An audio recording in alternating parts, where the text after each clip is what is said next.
All right, so we have to get into this. Enough's enough. Are y'all trying to bully Caitlin Clark at this point? Y'all are running around acting like a bunch of bullies right now, and it is out of pocket. It's out of line. We have got to get into it. Chelsea Gray, A'ja Wilson, Becky Hammon. It sounds like y'all threatening Caitlin Clark at All-Star Weekend. It sounds like a threat. Y'all trying to punk her. Y'all trying to bully. Oh, no, we go have. Sports establishment didn't just lose control of tonight's game. The entire corporate hierarchy suffered a terrifying meltdown behind closed doors. In what can only be described as a historic, jaw-dropping explosion of talent, a single generational prodigy scored an unbelievable 14 points in under 2 minutes, completely overwhelming her opponent's defense and leaving the entire stadium in absolute shock. As the crowd erupted in celebration, the broadcast cameras missed the real drama unfolding behind the scenes. Veteran superstars and league figures, unable to process the level of dominance they had just witnessed, completely lost their composure. What began as intense competitive frustration quickly escalated into a heated confrontation that sent shockwaves through Team USA and the WNBA. To understand the panic gripping the league, you have to look at the exact moment the historic 2-minute scoring run took place. The game was tied, the atmosphere was tense, and the opposing coaching staff had designed a defensive strategy to disrupt her rhythm, trapping her near half court, forcing physical contact and pressuring her into costly turnovers. Instead of backing down, she responded by stepping beyond the deep logo and knocking down ice-cold three-pointers while delivering remarkable full-court passes that dismantled a championship-caliber defense within seconds. The arena erupted into a frenzy as every possession felt like another crushing blow to the old guard. The defense looked completely helpless. The opposing bench sat frozen in disbelief, and the crowd roared with an intensity rarely seen in modern basketball. This wasn't simply a hot shooting streak or a lucky stretch of play. It was a calculated, masterful display of elite skill, confidence, and basketball intelligence. She single-handedly transformed a tightly contested game into a commanding victory, proving beyond any doubt that conventional defensive schemes struggle against a player performing at such an extraordinary level. And as for the criticism directed at black lesbians and A'ja Wilson, wow. Lesbians and A'ja Wilson. Wow. Let's get right into it, shall we? Like the video, hype the video. Let me know your thoughts in the comment section below and subscribe to the channel. That would mean so much to me. Before we get into this, folks, what's going on in the WNBA when it comes to fans talking shit, being mean, saying not nice things? It happens in all sports leagues. These women are just so emotional and so soft, they can't handle it. They've been begging for 30 years, I want attention, but only good attention. As soon as they get that attention, oh, this is too much attention. Too many people are saying mean things. Too many people are calling me trash. Too many people are saying I can't make layups. Oh my gosh, that person called me a mean name. They're flipping out. They're going cuckoo, cuckoo, cuckoo. And now they're saying, Kathy Engelbert, you have to do something. Pothole 6627 is saying not nice things to me on Twitter. Kathy, say something, please. Oh no. Oh no. A random person. Oh, the horror. Chelsea Gray thinks that because she aired this person out, it's going to make... The final buzzer echoed across the floor and the broadcast anchors wrapped up their standard post-game coverage. The real story was only just beginning behind the security doors. Reports emerging from the arena corridors claim that several top league veterans, frustrated after being outplayed on the international stage, confronted the superstar during the post-game walkout. A'ja Wilson, reportedly upset by the outcome, was said to have approached her in the hallway and delivered a direct warning. We need to talk. According to those reports, the tension in the narrow corridor became so intense that stadium security and venue personnel stepped in to keep the confrontation from escalating further.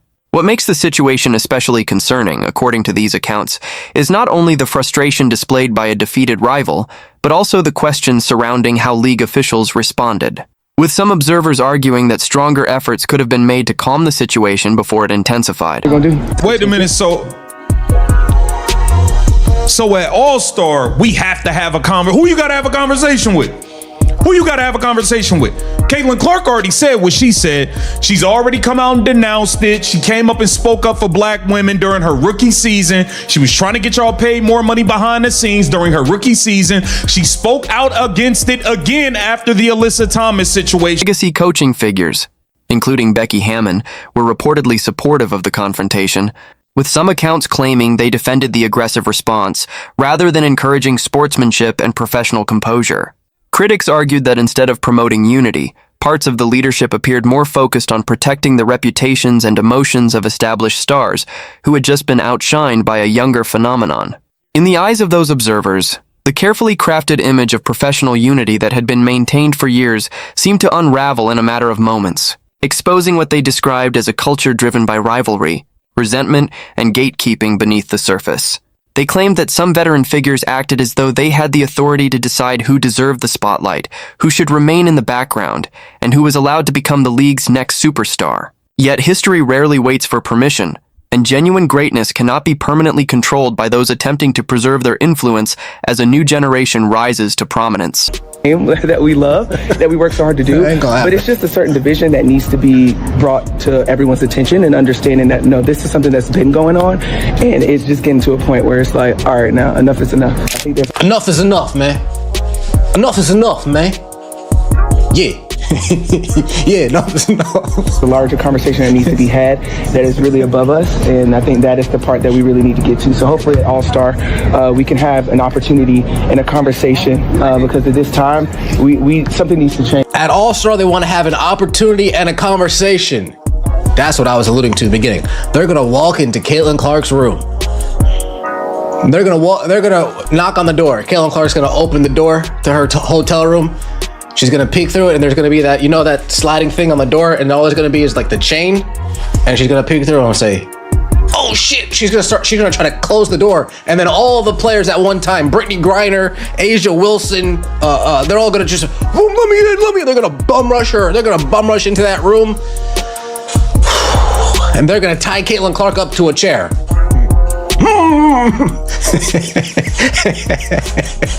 They're gonna tell Caitlin Clark, "You're not leaving this room until you come out and you denounce those." Of this moment sink in for the corporate executives in New York and the network producers overseeing multi-million-dollar broadcasting rights. Reports claim that emergency administrative meetings were held late into the night as senior officials worked to manage the growing media attention surrounding the incident. Rumors quickly spread that internal discussions were taking place regarding national team rosters, with speculation about possible disciplinary measures or roster changes involving elite international programs such as Team USA following the reported verbal confrontation. League executives and media leaders found themselves under increasing public scrutiny as fans questioned the official narrative surrounding recent events. For months, many commentators had described the physical play and on-court tension as nothing more than competitive basketball or a standard rookie adjustment.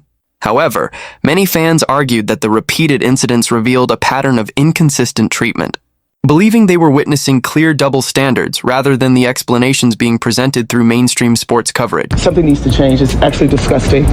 So I'm glad that Chelsea had an opportunity to speak up and had an opportunity to show that what we... It's interesting that you're the one saying it's disgusting, Asia, because your close people and your fans were the ones that were saying Nafisa Collier is not black enough because she dates a white man.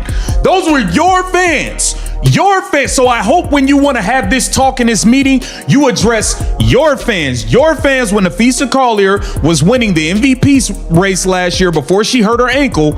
Your fans were blasting her, saying she's not black enough, she's dating a white man, and all of this stuff. Your fans was being racist. Your fans been online being racist toward Caitlin Clark. I hope you got something to say about your damn fans. I hope so. We've been going through, and we're going to continue to go through until we have that conversation. So that's what we're going to do. I mean, just any of that behavior is not acceptable, and we need more companies to step up and do what Hilton did. You're free to be a bigot and ignorant. You're also free to pay the consequences.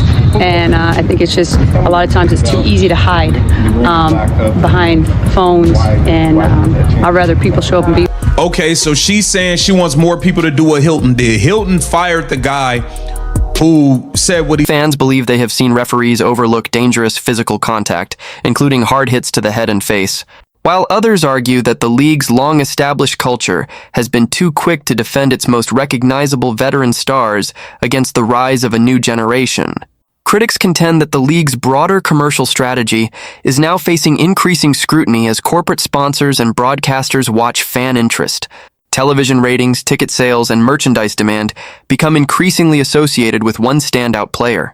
According to this perspective, league leadership attempted to capitalize on her enormous popularity to grow the sport while failing to address concerns about how she was treated on and off the court.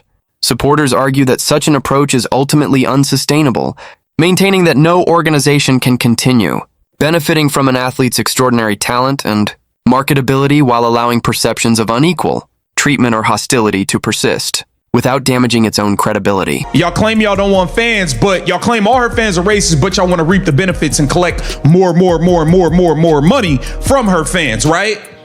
So which one is it? Y'all want to have your fucking cake and eat it too, and it's not going down. Like, stop it. Been in touch with the league about this, and if so, have they offered their support? I've talked to, I think I just saw on my phone, there's maybe a couple messages, but not directly, no. Silence is just agreement, or sometimes silence is that you just don't want to ruffle feathers, but then you're neglecting a certain population that's actually getting affected by it. So the ball is in their court. I've done my job. I will continue to do my job. My teammates will too. And it's all part of a bigger systemic racism issue, and that's how it shows up for us as Black athletes. I don't think people quite understand that. I think they see us in uniforms and think, oh, you're just supposed to deal with it. Go for it. Absolutely not. We're still human. We are women that walk this world every single day, trying our best to get to the next level. So it's heartbreaking to see those things happen, but it's also heartwarming when you have a franchise that's behind you 100%. Obviously, there's a lot of eyeballs on what we do now. But I'd rather shed light on cockroaches and let them scatter and get out. Old fans, new fans, there's just no place for it in women's basketball or in society in general. So I agree. I'm not like, once again, I'm not with racism. I'm not with people being a homophobe. I don't care what you're into. But at the end of the day, y'all are labeling an entire fan base racist. Bro, Chelsea Gray was getting crazy messages a week ago, 2 weeks ago, 3 weeks ago, and there's plenty of comments showing the date where it had nothing to do with the Caitlin Clark or Indiana Fever game.